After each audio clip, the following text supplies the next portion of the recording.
নমস্কার। শুরু হচ্ছে গল্পের আসর। শুনছেন বিশ্বের নামকরা সাহিত্যিকদের লেখা গল্প। আজকের গল্প হরিহর, রচনা জরাসন্ধ। একই রাস্তার এপার ওপার ঠিক মুখোমুখি দুইখানে বাড়ি। একখানি সাদা রঙের একতলা, তার দেওয়ালের গায়ে লেখা আছে ডাক্তার হরিনাথ ধর। আর একখানি লাল রঙের দোতলা, গেটের উপর লেখা ডাক্তার হরনাথ কর। দুই ডাক্তারের ভাবের আর অন্ত নেই।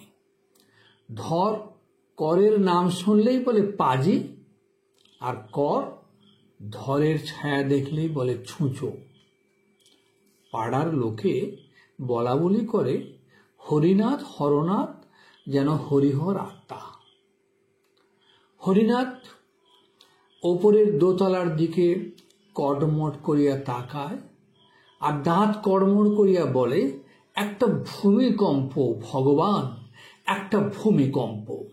সকালে উঠে যেন দেখতে পাই ওই দোতলার সব ইট ধুলোয় গড়াগড়ি। দিন যায়, ভূমিকম্পও দু একটা হয়, কিন্তু দোতলায় ইট ঠিকই থাকে। শেষটায় স্থির হইল নিজের বাড়িটাই দোতলা করিতে হইবে। গিন্নির কাছে কথাটা পাড়িতেই তিনি অবাক হইয়া কহিলেন, টাকা? হরিনাথ মাথা চুলকাইতে চুলকাইতে কহিল, কিছু হাতে আছে, আর বাকিটা ভাবছি তোমার গয়নাগুলো যদি। গিন্নির 3 হাত ছিটকাইয়া নথ নাড়িয়া হাত ঘুরাইয়া বলিলেন, আহা, শখ দেখে বাঁচি না। স্ত্রীর সেই মূর্তি দেখিয়া হরনাথের বুক শুকাইয়া যায়। দোতলার আশা ওই পর্যন্তই থাকে। সেদিন দুপুরবেলা হরিনাথ খাইতে বসিয়াছে, আর হরনাথ দাড়ি কামাইবার জন্য মুখে সাবান মাখিতেছে। এমন সময় রাস্তা থেকে কে ডাকিল, ডাক্তারবাবু আছেন? 2 ডাক্তার একসঙ্গে সাড়া দিয়া কহিল, আগে আসুন।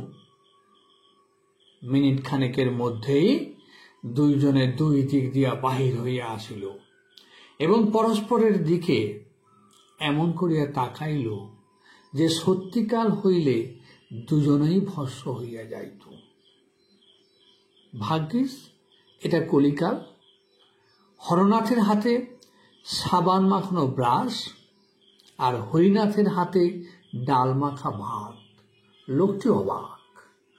হরিনাথ বলিল, আপনার কি অসুখ? সঙ্গে সঙ্গে হরনাথও বলিল, আপনার কি অসুখ? হরিনাথ হাঁকিয়া কহিল, সাবধান বলছি। হরনাথ আরো জোরে হাঁকিল, সাবধান বলছি। ব্যাস, লাগিয়া গেল হরিহরের যুদ্ধ। পাড়ার লোকে ছুটিয়া আসে দেখিল হরিনাথের ভাত গিয়াছে হরনাথের ডান গালে, আর হরনাথের সাবান আসিয়াছে হরিনাথের বাঁ গালে। রুগী অনেকক্ষণ চম্পট দিয়েছে। 2 দিন পরে ডাক্তার ধর সকাল সকাল খাওয়া শেষ করিয়া একটি ব্যাগ হাতে করিয়া রোগীর বাড়ি যাত্রা করিয়াছে। সঙ্গে সঙ্গে ডাক্তার করও অন্য ফুটপাত ধরিয়া ঠিক একই তালে পা ফেলিয়া ব্যাগ ঝুলাইয়া চলিয়াছে। পথে একজন ভিখারি পয়সা চাহিতে হরিনাথ একটি পয়সা দিল।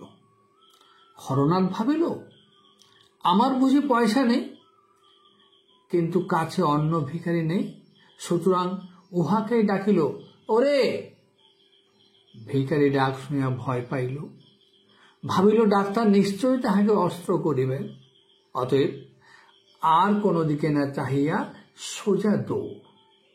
হরনাথ ছাড়িবে কেন? সেও পিছন পিছন ছুটিল। মিনিট 15 পরে ভিখারিকে ধরিয়া টানিতে টানিতে হরিনাথের সম্মুখে আনিয়া তাহার হাতে 2টা পয়সা দিল। হরিনাথও সঙ্গে সঙ্গে 3টি, অমনি হরনাথ 4টি।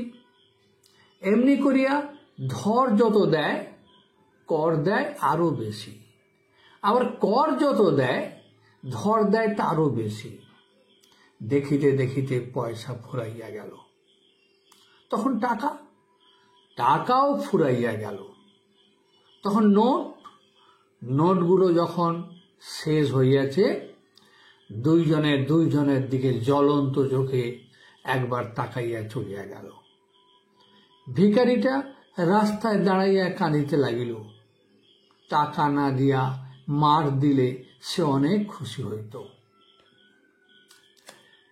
সিধু সরকার হরনাথের রোগী। সেদিন অবস্থা একটু খারাপ হইয়া পড়িতে তাহার ছেলে ডাক্তারবাবুকে ডাকিতে ছুটিয়াছিল। পথে হরিনাথের সঙ্গে দেখা। কিরে বাঞ্ছা, শোন, ছুটছিস কেন? বাঞ্ছা কহিল, আগে বাবার বড্ড অসুখ, ও ডাক্তারবাবুকে। হরিনাথ কহিল, অসুখ? তবে চল দেখে যাই। বাঞ্ছা কহিল, কিন্তু?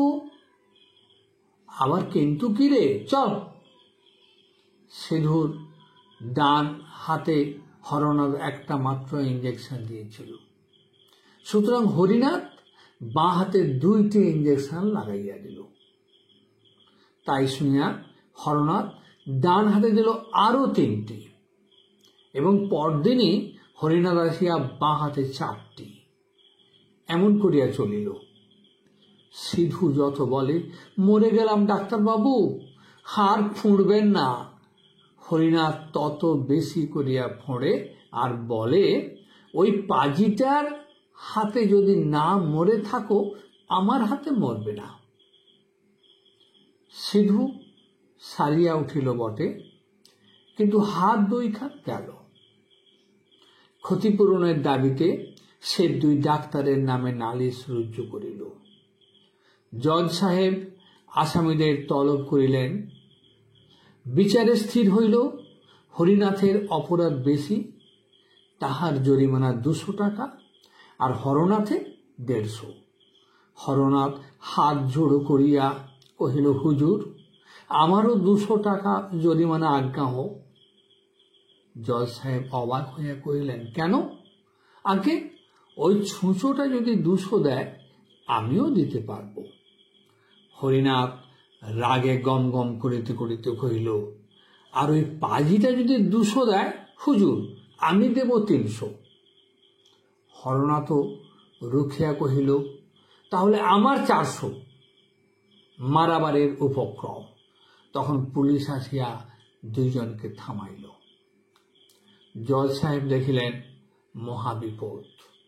কহিলেন, আচ্ছা, আবার বিচার হবে। পরের দিন আদালতে ভীষণ ভিড়। জজ সাহেব হুকুম দিলেন, তোমাদের শাস্তি আমার সামনে দাঁড়িয়ে সমস্ত এজলাসের কাছে তোমরা 2 জনে কোলাকুলি করবে। ধর ও করের মাথায় আকাশ ভাঙিয়া পড়িল। হরিনাথ কাঁদিয়া কহিল, হুজুর, আমাকে 7 বছর জেল দিন, তবু ওটা পারব না। হরনাথ কাঁদিতে কাঁদিতে বলিল, আমাকে 8 বছর জেল দিন হুজুর। জজ সাহেব হাত দিয়া কহিলেন, আমার হুকুম মানতে হবে। তারপর 2 ডাক্তারকে মুখোমুখি দাঁড় করানো হলো। জজ সাহেব বললেন, 1, 2, 3, ব্যাস, ধরে এবং করে কোলাকুলি হইয়া গেল। সব গোল এবার একেবারে মিটমাট। আজকাল 2 ডাক্তারে বেজায় ভাব। হরিনাথ ডাকে, ভাই হরনাথ। হরনাথ বলে, কি ভাই হরিনাথ? পাড়ার লোকে আবার বলা বলি করে, হরিনাথ আর হরনাথ যেন হরিহর আত্মা। নমস্কার।